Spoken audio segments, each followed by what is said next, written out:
Magandang buhay, mga kasimbahay. Panibagong araw na naman upang tayo ay magnilay.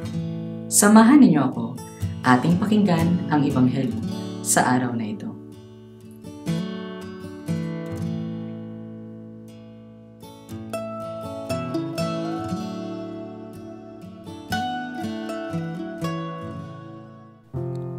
Ang mabuting balita ng Panginoon ayon kay San Lucas.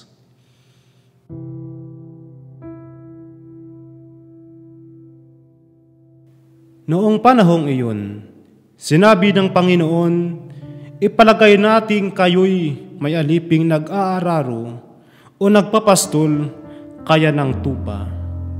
Pagkagaling niya sa bukid, sasabihin ba ninyo sa kanya, halika at nang makakain ka na? Hindi. Sa halip ay ganito ang sinasabi ninyo, ipaghanda mo ako ng hapunan, magbihis ka at sisilbihan mo ako habang ako'y kumakain.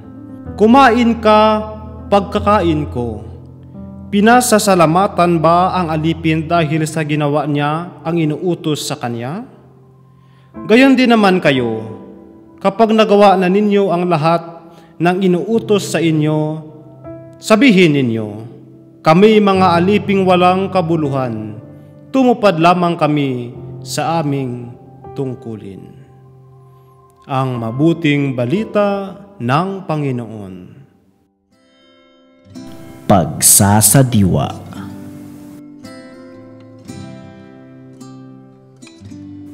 Gayon din naman kayo, kapag nagawa na ninyo ang lahat ng iniutos sa inyo, sabihin nyo, kami mga aliping walang kabuluhan, tumupad lamang kami sa aming tungkulin.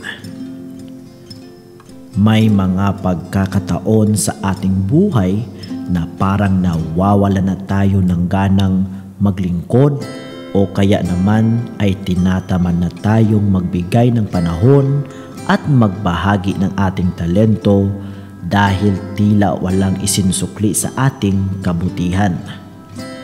Kadalasan ay naghihintay tayo ng kapalit na pakinabang sa ating pagbibigay, kaya naman madali tayong nawawalan ng gana. Ano nga ba ang dahilan ng ating pagsunod sa Diyos? Ano ang ating intensyon sa paggawa ng mabuti? Sumusunod ba tayo para sa gantimpala ng mundo? Kung gantimpala ng mundo ang hangad natin, mapapagod at titigil talaga tayo. Ngunit kung maiintindihan natin ang tungkulin natin sa buhay na nagmumula sa relasyon sa Diyos, tayong mga tagapaglingkod ang tunay na nakikinabang sa ating pagsunod.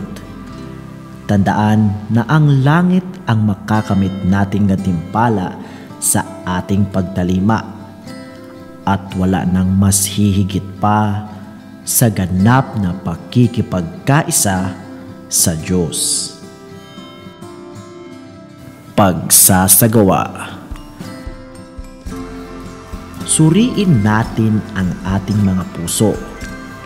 Tingnan kung para saan ito gumagawa ng mabuti. Para ba sa papuri ng mundo o para sa buhay na walang hanggan?